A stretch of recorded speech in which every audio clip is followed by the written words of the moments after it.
On today's episode of A Girl and a Gun, we're joined by story analyst and script guru who guarantees to get your script laid, Karel Segers. A Girl and a Gun, episode 29, recorded 14/11/2013. Karel Segers. All you need to make a movie is a girl and a gun.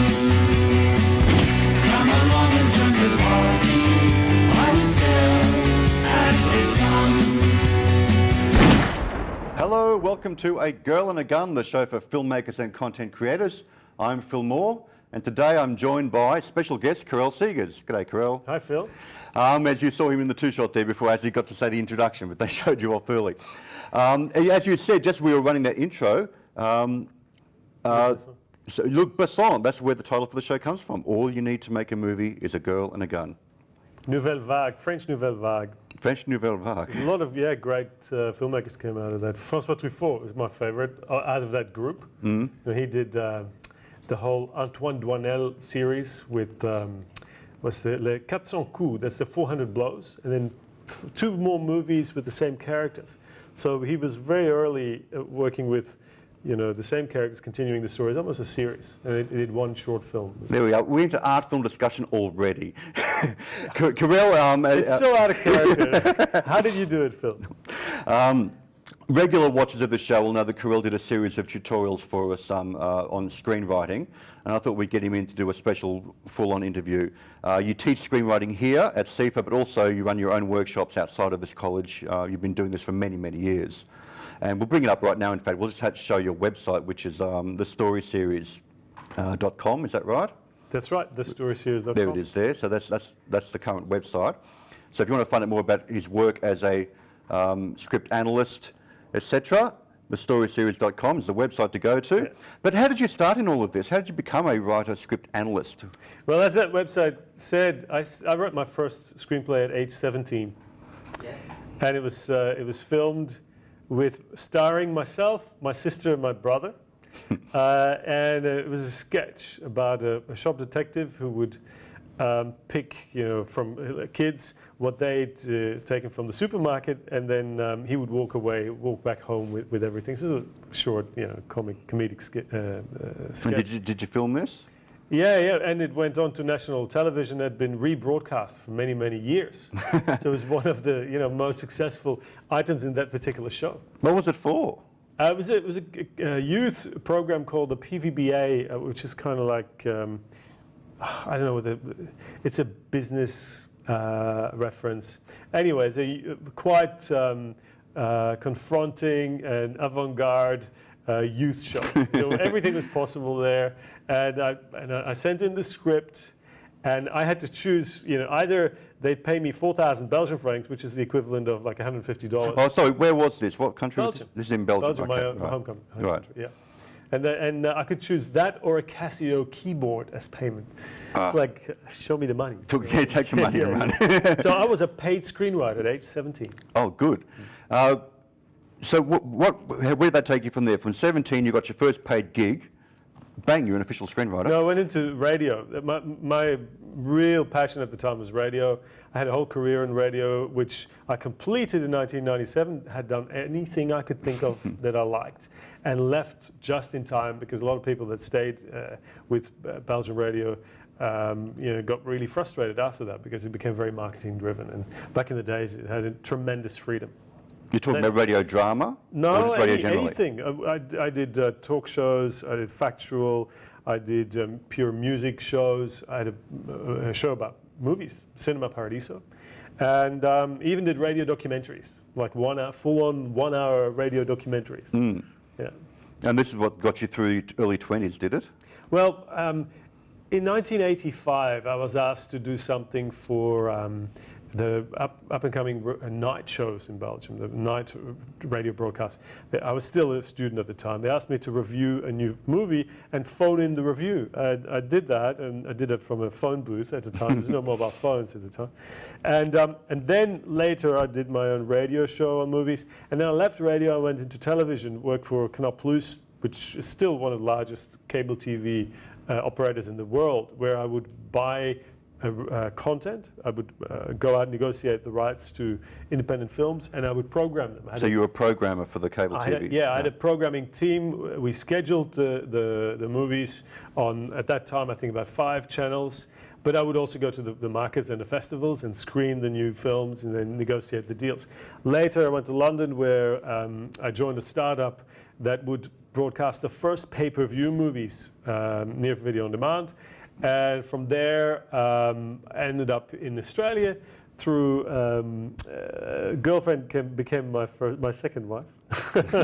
She was Australian. She brought me to Sydney, and I started producing. Most of my friends at the time were in Europe. Europe were movie writers, producers, directors, and I wanted to be creative rather than a movie executive. Well, that's what I was going to ask. You seem to be moving to that executive programming area. Yeah. Were you still writing at that time? No. Or developing scripts or helping other people in any way? I had had a purely creative career in radio, and now I was moving into the business side of television and film. And I liked it for a couple of years, and then even the film markets and all the traveling and the glamorous festivals, I got a little bit sick of it, because at the end of the day, it was no longer creative. It all came down to the numbers. The programs you would buy were the programs that had worked previously, the movies that had worked in the cinemas. And it was not particularly creative. When I ended up in Sydney, I said, I'm going to change that. I want to be creative. So I started out as a producer. So when was this? When did you arrive in 2001. Sydney? Right. Yeah, we arrived here 1 week after the September 11 attacks. Very interesting. Anyway, started as a producer, co-produced a documentary, 2 feature films, and 3 short films. And in 2006, I had to really review everything I'd been doing, because I had not gotten one feature film up of my own that was successful. And the real reason was I could not find scripts that I was excited about. When I lived in London... So all the projects that you've been co-producing, someone else had brought to you, basically. Right. They were other people's projects initially. Right. Yeah. I see, right. Yeah, down to the short film people. I was a producer for hire on one of my favorite short films, which was Aerosol, funded by New South Wales, Screen New South Wales. It came to me, it was fully financed, the script was there, all I had to do was produce it. Right. And it was great, it was great. We showed it, the first screening of the actual 35mm print with Dolby Digital was at Peter Jackson's Camperdown Film Theatre in Wellington, which was brand new back in the day. It was like 2005, 2006. It was very exciting, but I wanted to do feature drama, I wanted to do feature films, and I had not read one film script that I was really excited about. And in 2006, I said, it's not working. It's really not. I was talking with a lot of writers on how they could improve the script, because I'd done my study. I'd done a lot of reading, done a lot of study of the theoretic aspects of writing. Would give the feedback to writers. They would go off and just ignore all the advice. So it was not a model that worked for me, because I spent a lot of time in development, but it was not getting anything back. In 2006, I said, well, that's going to have to stop. So anyone coming to me for advice is going to pay for it. And ironically, they did. And the moment they were paying for the advice, they actually listened. They took it seriously then? Yes. So, and I liked it. And then it turned out I was giving the same advice over and over again, because the same mistakes keep coming back. Yeah. And I said, that's not very efficient. These people are individually paying for me to say the same thing. I said, well, let's get them all in one room. And that's when I started my teaching. So then you become basically a script consultant, script editor. Yeah. Well, is that what would you call yourself exactly? I'm a story analyst. I'm a story analyst because I focus on story rather than the script. I mean, I do script advice as well. I mean, it's a big part of what I do. But I think my unique expertise in Australia, compared to other advisors, is my story skills, rather than looking at formatting and looking at dialogue and that sort of thing. A story was what I saw was lacking. Back in 2006, I saw that Australians were perfectly capable of writing a brilliant scene, wonderful dialogue, but could not put a story together. Well, okay, what is a story in that case, in those terms? Are we talking about the structure of a 120-minute film, the overall arc of the character? What defines what a story is? Well, it hasn't changed in 2,500 years. It's still, what Aristotle said. You have an event and then an action that follows that. It's somebody wanting something and having difficulty getting it. You can look at it from a variety of angles, right? Now, I've really come back to, it's really interesting because it's not happened consciously, but in my teaching, I'm really simplifying and simplifying. And ultimately, I found I have come back to Aristotle's Poetics, 2,500 years old. But I found my way of bringing it to students. It's not hard, it's not complex, it's very simple, and the way I explain it is, you have a main character. First of all, you need to know who that character is, because that's where it goes wrong. Point of view. People have no idea who their main character is. They're very confused. Very often the first draft, you think you're writing one kind of script, one kind of character, and you realise, actually, it should be the best friend should be my central character. You got your point of view wrong. Absolutely. Yes. Or multiple points of view, multiple protagonists, where that is, I mean, guys, don't do it, okay? I don't know which camera it is, but don't do it. Don't go there, because you can't do it. You're not ready for it. You need to have at least 20, 30 years of experience. You know, the guys who've done successful multi-protagonist stories, Robert Altman, Paul Haggis with Crash, they've all done decades of television. So don't go there. One protagonist, one main character. So get your point of view right. Okay, now we're there. Now you can go to the next step. Before you have a story, something major needs to happen in the life of that character. And some call that the inciting incident. I call it the main event. Because I differentiate between events, it's what happens to the character, and actions is what the character does. How they respond to that event. That's right. And that's it. That's all there is to story. You've got a character, something happens to the character, and the character responds with an action. That is it. It is that simple. Action, reaction. Yeah. It's not easy. I mean, it sounds really simple. It's not easy to get it right, because people love to get confused. They love to get distracted. It's like, but you know, my story is way more complex. I can't possibly put it in those terms. It's like, well, if you can't, sorry, you don't have a story. You've got to be able to put it in those terms. So that's what it is. An event that motivates, it provides the motivation for your character to act. Now we're talking the event at the beginning of a story, what some people call the inciting incident, whatever, Well, like within the first 10 minutes or so. Let's go back to Aristotle. What Aristotle called the beginning, right, was not the first shot, was not the first word, was not the first page. It was what we now call the inciting incident, which can only happen at the time when we know that character, when we know what the normal behavior of that character is, what the normal world of that character is. So once we know that, we're waiting for something extraordinary to happen. That is the beginning. That's that major event that kicks off the story. That's what will motivate our character to happen. And then you can look into the nitty-gritty of why did that happen? Because this usually stories about change. Stories are about the characters change, the change of the world. All right? Before we see change, we need to know what is the normal state. And there too, I've developed... Establish their normal life first. That's right, yeah. And there too, I've come up with a concept that works really well. I see that normal world as a fragile equilibrium, all right? It's an equilibrium, but not much needs to happen before it's thrown into disarray, into turmoil. And that's then going to be that inciting incident. So do you subscribe to the, like, for what you're describing there to me, sounds like what Sid Field, for example, is the turning point, end of Act 1 turning point, which in your traditional structure is about 25 minutes in, depending on the length of the film, right? Well, I haven't said anything about that yet. I know you haven't. Because that's a typical mistake. You know, a lot of people confuse the inciting incident with... Yeah, well, for me, the inciting incident will happen much earlier, once you've, as you say, established the basics of their normal life, their home life, their work life, and we get into it. But then there's a bigger turning point that happens. I'm already now talking structure and grander. That's okay. That's okay. You know. We need to. Trust me, Phil, in Australia, we need to talk about structure, because that's what people keep Well, getting wrong. in fact, you've just published a book, an e-book, that talks about this and other issues. Is that right? I must admit that it doesn't talk about this. Oh, what does it talk about? What's the book about? All the other stuff. What's all the other stuff? It is really, all right, so... We have some questions later that we'll get a bit deeper into this, okay? My teaching is all about story. Then my students go off, but I can't leave them alone. I can't, just, allow them to go into the field and make these other mistakes. And that's where the what I call the screenplay checklist kicks in. So you've got your story right. Now you're going to write your script. You're still going to, F up. Everybody does. F yeah. Exactly. F yeah, you're going to F up. So you'll need some guidance there. So once you get your story right, I've got a checklist of going through that script. What are the typical mistakes? Because after doing years of script work, of giving advice on screenplays, the same issues kept coming back on the script level as well, on the scene level. And I listed them, and I've tweeted about them, I've given them to my students. Now I've put them all together in a very handy checklist that actually is organized by the elements in your screenwriting software. We've talked about software before. Yeah, in the tutorial series. There it is there. There's the screenplay checklist. That's the opening page of it. That's right.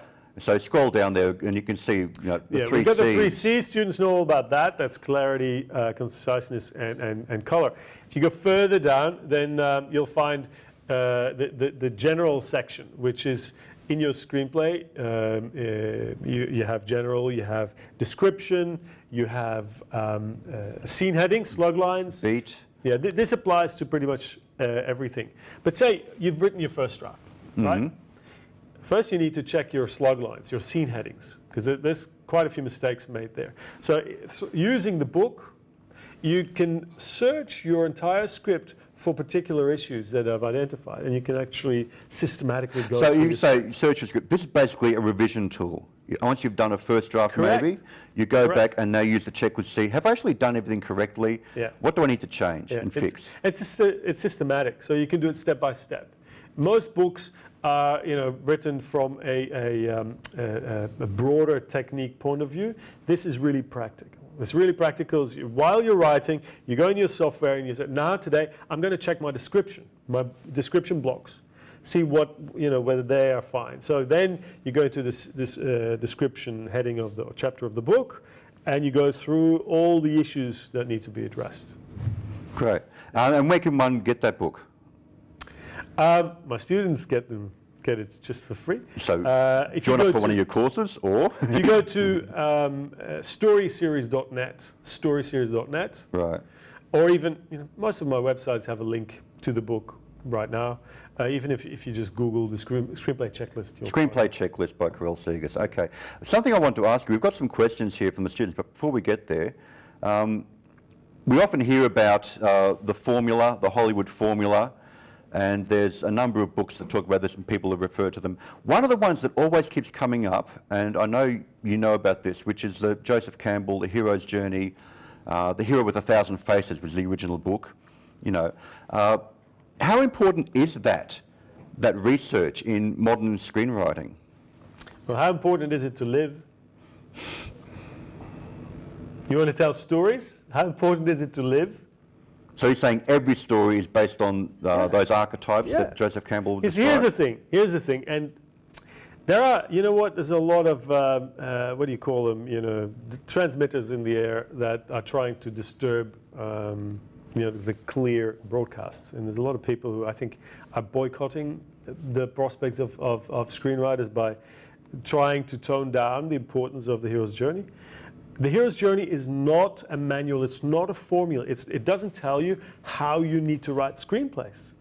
What Joseph Campbell did in 1949, that's when the book was published, is he looked at all stories since the beginning of time, any culture, any place in the world, and he looked at what do all these stories have in common. What do all the stories that have been told over generations in common? He didn't look at the ones that died after, one night of telling and then no one heard from them ever again. He looked at the ones that survived. And he found that we are essentially telling the same story over and over again. Different cultures that have nothing Yeah. to do with one another, Yeah. all telling the same right. mythological stories, basically. Yeah, and the stories are about change. They're about our own change. And Hero's Journey is a wonderful study because it touches on everything that has to do with life. It's philosophical, it is spiritual, it's psychological, it's maybe the most important one, because ultimately stories are about our own psyche and our own way of dealing with what happens in the world. It's about change, it's about stuff that you don't like, and you have to deal with it, right? In stories, I just told you about that main event. That main event is always something that puts the world in turmoil, and we need to respond to it. For me, storytelling is the second oldest profession. Absolutely, absolutely.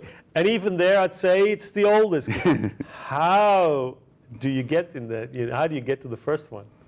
To do the first one, you've got to be. You've got to tell a story. Tell a good story to get there. Storyteller. Absolutely. Yeah. So you talked about your main event. What does make a good story ultimately?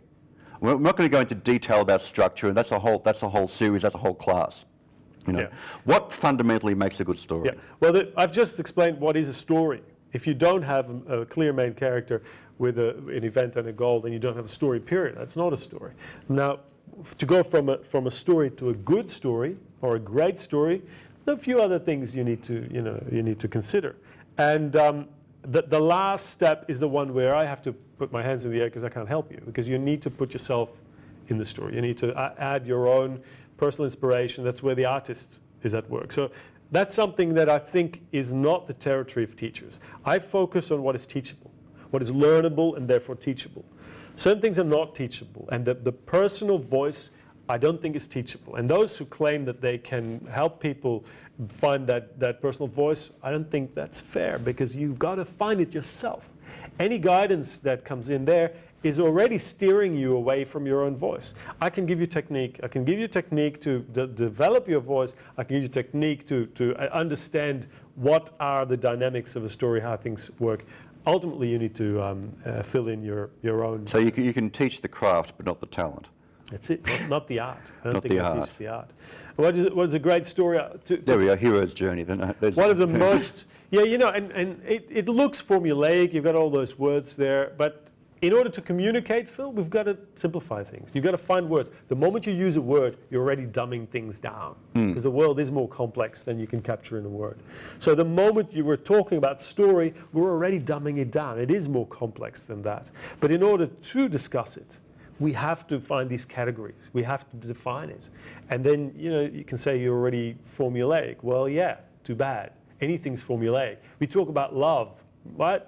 It's formulaic because we put it in words. You can't capture it in words. So in order to talk about story, you've got to put it in words and categories. So give us some examples of some of the better films that achieve this from your point of view, ones that you use as examples in your classes. It's not the whole film and scenes or, Yeah. You know, I like... or TV shows, either way. I like to look at that's a really good point, TV shows, but I like to look at things that work. A lot of teachers look at quirky examples that not everybody's seen, and then, I mean, that defeats the purpose because students don't know what you're talking about. Well, a lot of teachers, they use the same standby Yeah. films because at least you've probably seen it. Star Wars, that's right. Die Hard. Which is Hollywood. And, you know, I don't think there's a Hollywood formula. I think that people who make it into Hollywood are the ones that have used or that are telling stories in ways that connect to a large audience. And then Hollywood will obviously approach those people. Because if you look at the careers of the Breaking Bad. filmmakers, exactly. Well, talk what's about your Breaking thought on Breaking Bad, which has been touted as the best TV series ever? Well, that was said about The Wire as well. They're two of my favorite shows. Breaking Bad, I think, came up with a very strong concept. And, you know, like middle-aged, grayish chemistry teacher, about the most boring character you can possibly imagine. But you make that character interesting, but, you know, confront or juxtaposing it with something at the extreme opposite, cooking meth, right? That's an amazing concept. But what made the story really powerful is the obsessiveness with which Walter White was pursuing his goal and the clarity of that goal. Because at some point in the first series, in the first season, he says he needed $740,000. That's crystal clear. That's, forgive the pun. But we know exactly what he wants. And then the question is, how far is he willing to go to get that? So you have a character with a goal, and he's pursuing that goal obsessively. That's a really powerful main character, right? And then from that, you can build. Once you've got your first season, you've got your following, you can start and play with it. But if you want to write for film or for television, first you need to get that concept really clear. And Breaking Bad nailed that, 100%. Yeah, well, and Vince Gilligan, who's the creator behind Breaking Bad, I remember him talking, is that Vince Gilligan there? It is indeed. Yes. Yeah. Happy man. And you know what? We were discussing the other day, people say, yeah, but screenwriters have got no power. Well, here's an example of a very powerful screenwriter. Look, in television, certainly in America, it's a writer's medium. You know, they are the creator, and even when you become a showrunner like he did for Breaking Bad, you know, you control that. And he was not the only writer, of course, on the series. And he gives a lot of credit to the DPs and the directors and the cast and everyone else involved. And the production co-writers designers, as well. Isn't it? and all of his co-writers. Yeah. Absolutely. But I remember one thing for that series was that if it had been a case of outside events always preventing Walter White from achieving his goal of making that $750,000, whatever it was, that wouldn't have been enough. They had to get to a point where he's made it and some Deus Ex Machina took it away from him. That wasn't good enough. He had to want more. He had to realise, I actually enjoy doing this. That's right, but that was this. second season. That became the twist for the second season, right, yes. And I think, again, this is a really good example of a hero's journey, you know, maybe the other way around. He's obviously Breaking Bad. It's an anti-hero's journey. Yeah. So, but the change is there. The character change is there. And that's something we recognize is now visible in television more than it used to be before. It used to be that television characters were static, whereas the change was always in theatre. If you would go to the cinema, you'd see change in characters. And this changed with going way back to things like Hill Street Blues, which was one of the first shows that had that large character arc over several episodes, which traditionally was soap opera territory, and you wouldn't do it in a serious drama. But after Hill Street Blues, and then Sopranos, and you know, up to Breaking Bad, a lot of shows now do this. You can carry that arc over several seasons, in fact. That's right. Yeah. And still, when you know that I like to talk about hero's journey because it's something that you can take with you beyond screenwriting. You know, it works in any genre of storytelling. Also in television, even if you watch something like The Wire, which was at the time very innovative, and David Simon, who's quite rebellious character, who created that show. When I watched The Wire, I really wanted to know how that ended because I did not expect from David Simon to get anything conforming to what would be the standard or the formula. And I analyzed the first season of The Wire, and I couldn't believe what I saw. Across these 12 episodes, I think it was, there were the very clear turning points of the character, of a changing character. McNulty, who had his midpoint when he, for the first time, confronted his antagonist, Avon Barksdale, for the first time. He had his low point around episode 10, when he almost did a public confession, a cathartic moment where he took the responsibility for the near death of Kima. And then he came out of that in the climax of that season. Now then I was completely hooked because there were 4 more seasons to go. I wanted to know how it ended. Well, the beauty of that series, from what I recall, is that it didn't telegraph all of these big plot points. It didn't lay it to you on a platter. It's sort of like, it was all very subtle. You had to pay attention. Yeah. As you had to really watch this show and pay attention, and all of these subtleties would come out. And yes, the structure was there, but it was so well hidden. Yeah, that's right. But you need that foundation. You so need that vehicle that people intuitively relate to build the complexity on top. The Wire feels unwieldy at first, but then when you unravel it, you'll find that there is a very classical, very clear classical story underneath. Well, I'm going to get to some questions in a moment. I want to finish this little section with one bit. Spoilers, everybody. I'm going to talk about Gravity, which I saw recently. You've seen, and I know you did a blog post that was having a bit critical of the film Gravity. I love the film, but I do understand the points you're making. What were those points? Yeah, you know what? My points were not from the story perspective, because I always go, if a film works, it works. You don't go looking why it didn't work, because that's the mistake I think Christopher Vogler made in his book, The Writer's Journey. He gives all the reasons why The Lion King could have been better. I mean, that's pretty ridiculous. The Writer's Journey is basically the hero's journey encapsulated for writers, for screenwriters. Right. Yeah. So I went to see Gravity, and I expected something, because people were comparing it to 2001, groundbreaking cinema. My expectations were really high. I'm an astronomy nut, you know. As a kid, as a teenager, that's all I did. I joined the Astronomy Association, the Ufology Association, so I knew about this shit. I watched Gravity, and I didn't get into it. There were too many things that didn't work for me, that didn't make sense, that were scientifically off, and for me, the suspension of disbelief didn't work. But the movie works for a large audience. It's not the greatest sci-fi. It doesn't even, it doesn't break records the way I'd expected it to. But the story works. Even though various scientists have said, sure, there's a few mistakes here and there, but it's still probably one of the most accurate films, such as a film can be. It's all relative. I don't think it's groundbreaking in that respect. I think, in all fairness, 2001 at the time was way, way more groundbreaking and way more consistent to what life in space really is. And what they imagined of how That's it worked. Although, for me, Gravity was very compelling. The plot is very thin, but it does have structure. There is a plot there. There's only two characters after all. But the way it just kept up amping up the dilemma, the crisis for the characters. Story-wise, I'm not going to argue, Phil. I mean, it's a great story.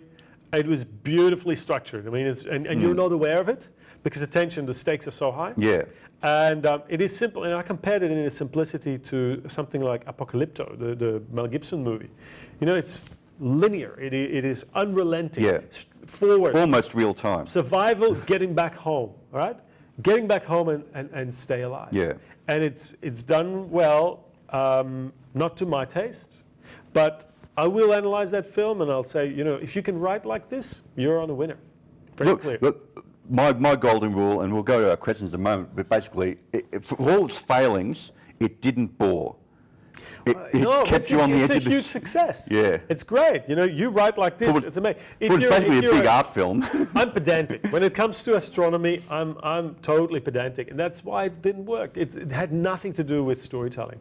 So in this instance, I had to switch off my authority. Right. Well, we actually have quite a few questions come to us from the students, so we're going to make an extended Pick My Brain and have a look at some of these questions. Let's pick my brain now.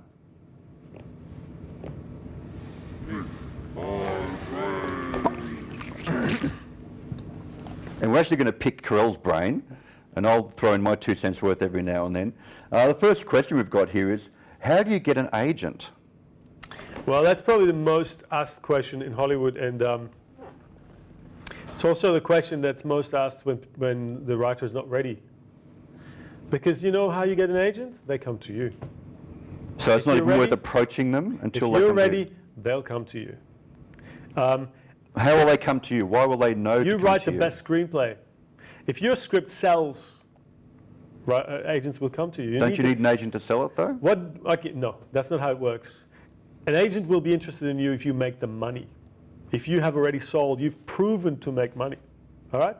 I've got a student, right, who he had interest. All right? He was going to sell his script, had interest from 2 producers. He said, okay, well, I want to do a good deal. I don't know how to do it. I'll approach an agent and I'll say, look, I've got 2 offers on the table. Do you want to represent me? The agent like, okay, bring it on. This is easy. Yeah, because there are literally hundreds of thousands of writers trying to get agents. And that's how I got my first agent, for example. I basically had a deal with ABC Radio. I sold it, won a prize. Yeah. I thought, well, can you do this? It's ABC, you don't do much. They offer the deal and you just sign the contract. But still, it's worth it. But that's, And you're a professional screenwriter at that point. Now, there are ways of getting an agent. I'd say the best way is network your way to get one. Know someone who knows someone. That's really the way in. If you want to have an agent before you start selling, you need to know them. You need to know them through someone else on a personal level. Because it's not, at that point, it's not a business relationship. It's a personal relationship. And the best relationships with an agent is a personal one if you want to make a career of this. Yeah. You know, that relationship will last your whole career, hopefully. If you want more detail, there's a great website and podcast called Script Notes. Yes. With John August and Craig Mazin, and they dedicated 1 episode to that question, how to get an agent. Yeah, and they're also worth listening to because every now and then they do a 3-page That's right. breakdown, and people submit 3 pages, the first 3 pages of a script, and they analyse it in minute detail. That's right. Really break it down, which is great. So that is a podcast well worth watching, actually, or listening to it, rather. Second question, should you join the Australian Writers Guild, and why? Or why not? I'm a member. I've been a member for a long time. I must say the benefits were more obvious a few years ago when your concession rate at the box office was significantly lower than the standard rate. I think now I pay for $15 still, where if I go to the Cremorne Orpheum, normal price like $19, I pay $15. So it's worth it just for the concession card? If you go twice a week, yes, it's worth it. The Writers Guild will represent you, even if you're an associate and you're about to sign your first agreement with a producer. You can send that agreement to the Guild. They'll look over it and they'll give you some basic feedback. So that's worth it as well. And they have, for those who don't know, that you can be a full member if you've got credits and you need to have like 2 hours of distributed content. Yeah, or if you don't have that, you can be an associate member, which means you can still be a student, a would-be writer, struggling to get those 2 hours Yeah. up and running, Yeah. but you can still be a member of the guild. That's right. Yeah. I believe that you can still register your screenplays without being a member. I think that's possible. Yes, and you can register them, which is a copyright protection. That's right. You know, if you need it. Yeah. If you ever get sued over copyright, at least it's with the guild, and that proves it was written at that point in time. So yes, there are reasons to join, and they have meetings, they have seminars every now and then. Yeah, they've been reasonably active lately. They do get-togethers. They organize lectures. They get you in touch with successful screenwriters. I'm not sure whether you need to be a member. I guess you get reduced rates if you are a member. Yeah. I do give reduced rates to members of the guild for my courses. Well, there you go. Yeah. It's worth joining just for that. Yeah. Who do you think is the best writer? That's a very open-ended question. Well, yeah. You know what? I want to be, okay, I'll be controversial. James Cameron. Yes? Because mere, objective facts, he's the most successful screenwriter. Well, how do you define best? Yes. Well, he gets to connect with the largest number of people in the world. So he gets his stories out. He gets them seen. He's one of the most successful writers, absolutely. But how do you define best? Yeah, exactly. You know, you can say any other definition is going to be subjective. What about someone like a Charlie Kaufman? Well, it's subjective. You know, Charlie Kaufman is idiosyncratic. He'll write surprising stuff. Doesn't always work. His last films didn't work at all. You know, Synecdoche, New York. Even his fans had great trouble watching that. Exactly. So, I mean, the writer who has been consistently delivering is Cameron. I mean, I love the writing of Billy Wilder. You know, if you look at the classics. I mean, when you go to IAL Diamond and Billy Wilder and all those early, Yeah. it doesn't have to be a recent person after all. That's right. Yeah. Exactly. Well, other writers. I love Aaron Sorkin, his films, his movies. Not so much- Tarantino. Yeah.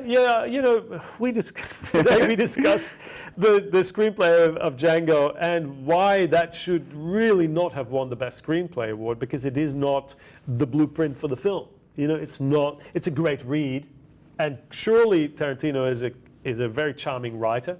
It's not a great script, right? But it's fun to read. But then he's writing scripts that he knows he's going to direct, therefore he puts a lot of stuff in there that's not meant for a reader. That's right. It's meant for him as the director.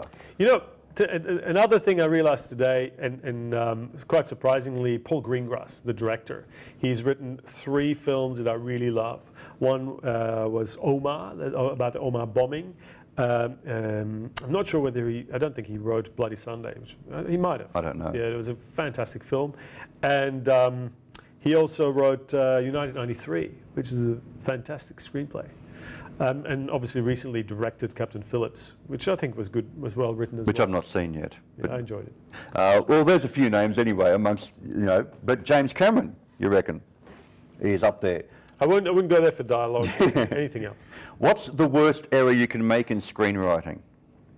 To bore your audience to death. I would say thou shalt not bore. That's the first rule. Always. Yeah. But the question is, how do you do that? How do you avoid that? And I would say, if your character is obsessive about achieving a goal, you're well on your way of entertaining an audience. So it doesn't matter how badly it's shot, how badly it's cut, even how badly it's written, as long as it's not boring. That's right. And keep your character obsessively pursuing their goal. That's what I would recommend. So even Gravity, well, at least it was obsessive. Yeah. And Blake Snyder, I mean, in the context of Gravity, Blake Well, Snyder said, Blake Snyder, this is one of the questions that comes up later, which is, what books should we read? Yeah. we'll get to that, but Blake Snyder said keep it primal. And the number one primal instinct is survival. So if your story has an element of survival in it, that's another way. High stakes. Yeah, so if it's the life or death situation, this Blake Snyder save the cat. So let me jump to that question, in fact. What are the best books on screenwriting to read? Blake Snyder's Save the Cat's one, possibly? Number one on the list, no doubt, is the screenplay checklist. And I've got a subtitle for that, but that's my own anyway. The subtitle is How to Get Your Script Laid. Get your script laid. Everyone wants to get laid. How do you want to get your script laid? It's, make sure it's One I'm reading currently, I can't remember who the author is, but it's called What's Wrong with This Screen? Why Your Screenplay Sucks, which is a similar kind of checklist thing. Yep. There's also a Story by Robert McKee. Robert McKee, which was very big at one Well, point. there's, I'd say, 5 big ones. McKee story, the Sitfield screenplay, which I think goes way back. yeah, That's the original. I don't think it's essential. It's just interesting to see how people were thinking. It became the 1979. basis for a lot of ones that came later. Yeah. Well, even though it's a bit simplistic by It today's is, standards. it is, yeah. and for that reason, maybe that's just a maybe. Chris Fogler, I'd say the writer's journey. Writer's Journey, It's yeah. a simple introduction to hero's journey. Michael Haig, writing screenplay that sells, has a lot of really useful stuff. Blake Snyder, Save the Cat. It's a good entry. That's a really good entry. Well, that one, in fact, has been so widely used in Hollywood. And I looked at something like, what's the recent Oz film of The Wizard of Oz? The recent, what was it called? You know what? I've lived in a cave for the past couple of weeks. I've been very busy, so I've missed that. What was the one about the wizard? What was it called? Oz the Great and Powerful. Thank you. Yes, and which I know they used the Blake Snyder formula for that, and you can see the beats. Yeah, but you know what? And it was The thing boring. is- They actually followed the beats in, Yeah. despite the fact that the character didn't want to go there. But that's not okay. I read this article that said, "Has Blake Snyder killed great movies?" Yeah. Sorry guys, but that's BS. Because Snyder did not write a formula. No. He just looked at what worked. I'm saying this is people abusing his. Yeah. The other side of the medal is that the guys who wrote How to Train Your Dragon also Which is- followed Blake Snyder. It was a great It's a movie. great film, Wonderful yes, movie. wonderful. And hugely successful. So no, Snyder is maybe simplistic, but it's a good introduction. My favorite book of the best known ones is Paul Golino's screenwriting, The Sequence Approach. Don't know that one. He Okay. follows the, again, Aristotelian approach in the tradition of Frank Daniel. It looks at dramatic tension as the heart of the story engine. Dramatic tension, it's only 20 pages of theory, and then he analyzes 10 movies in depth. Really, really interesting. So, and that's from Lawrence of Arabia down to the Lord of the Rings movies, so 10 analyses. So the sequence approach also shows how most films are written as sequences, and more specifically 8 sequences. It's got to do with our attention span. It's got to do with our natural. We've over the years, films have developed from one reels, which were 10 Single minutes, reelers, yeah. to a collection of 10 reelers. So the 10 minutes is still ingrained in our brain. It's one of the theories of Golino. Paul Golino wrote it, and I think that's really interesting. But I think that the heart of the book is about dramatic tension, and that's really what it's all And about. I'd be inclined to say, if you're going to read any books on screenwriting, either read no books at all or read all of them. Don't just focus on one. Well, and good follow luck, because one. apparently there's over 1,000. If you Well, maybe not all of them, but read a number of them. Yeah, yeah. Not just focus on Robert McKee's story and make that your Bible. There's an order. I'd say start with Blake Snyder. McKee kind of gives you the broad picture of what the screenwriter is about. There's Michael Haig. Then I'd do the writer's journey and maybe finish it off with Paul Golino. Yeah, so there's 5 or 6 titles to go through, and then you should understand the broad strokes of how to write a screenplay, and then you can ingest all of that and make it your own. And once you've written your script, get it laid. Get it laid. What's the worst error you can make in screenwriting? Well, we said something about don't bore your audience. Here I'm going to be controversial again, but write just for yourself. You don't write for yourself. You write for someone else. You write for. I know I've gone back to a question I asked before, but what's the second worst error? Basically, don't write for yourself is what you're saying. Let's say so. Yeah. Yeah. You're telling a story requires two. There's you and there's someone else. Tell the story. So to be conscious someone. of your audience. Oh yeah, J.K. Rowling told the story to her son. So tell your story to someone. Do it for someone. Connect with that audience. Make sure it works for that audience. Test your story. And all right, here, forget all that. My number one mistake, people go into the script immediately rather than thinking about the concept. Yeah. What is your story? Can you say it in one sentence? Because if you can't, no one will be able to do so. Because if you're the one who should live for that story, later a producer will have to sell it. If you can't sell it to the producer, sorry, it's not going to happen. You need to be able to sell it in one sentence. That's how it is. Well, that's your log line. So, certainly if you're going for a Hollywood-style film, or almost any film really, if you can describe it in one sentence, which is the high concept approach. If you can describe it in one sentence. Even Charlie Kaufman, being John Malkovich, what is it? It's a guy who finds a portal into John Malkovich's head and turns it into a business. I mean, that's simple. That's very simple. It's high concept. I love that idea. You know, I want to see it. This is art house, but you can still capture the All right, final question. When writing a screenplay, should I start with character or plot? The final question. Hey, you've got enough tape rolling? Guys, for once and for all, there's no difference. They are the same thing, right? If you follow this approach that I explained earlier with point of view, event, and action, in order to understand character, you need to see how a character responds to an event.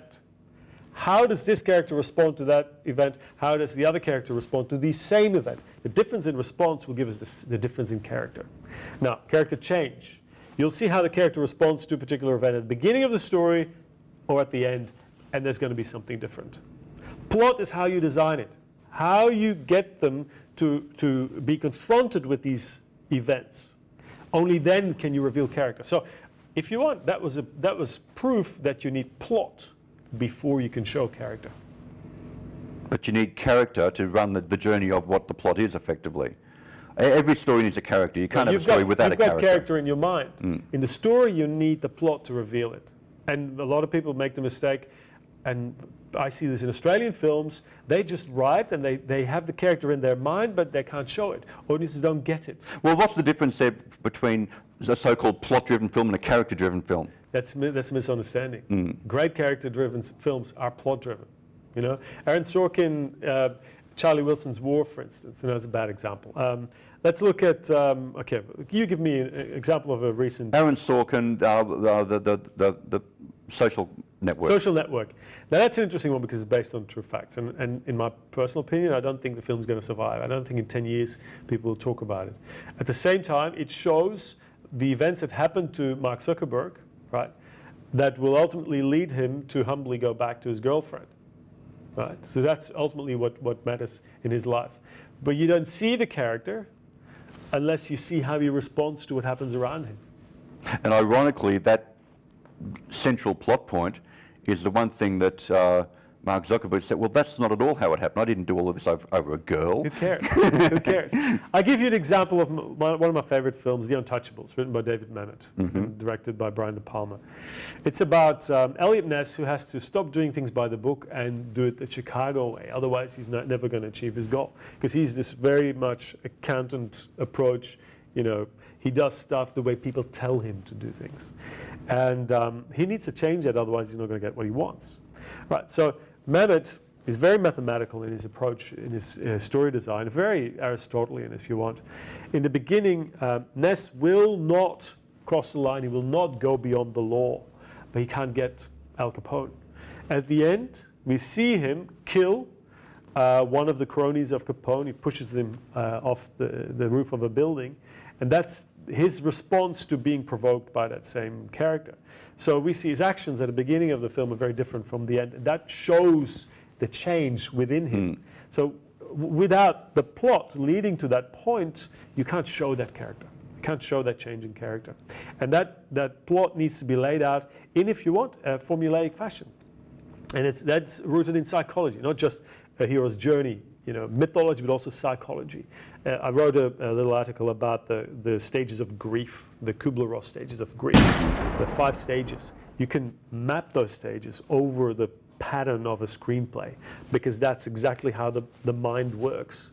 If you don't follow those stages, your audience will not get what you're saying. They will not psychologically... They'll subconsciously know something's not right. Exactly. Yeah. They will not believe what happens. They will not believe character change unless it goes through certain patterns. There you go. Thank you, Karel. Pleasure. Masterclass in writing in, how long was that, 40 minutes flat or something. Karel Segers, thank you very much for joining us on A Girl and a Gun. That is our show for today. Thank you all for watching. If you want to find out more, if you want to check out Karel's book, either join one of his workshops, one of his classes, and you'll get it for free, or go to thestoryseries.net. Thestoryseries.com or storyseries.net. That's it. Okay, thank you very much. For now, everyone, thank you very much for watching. That's a wrap.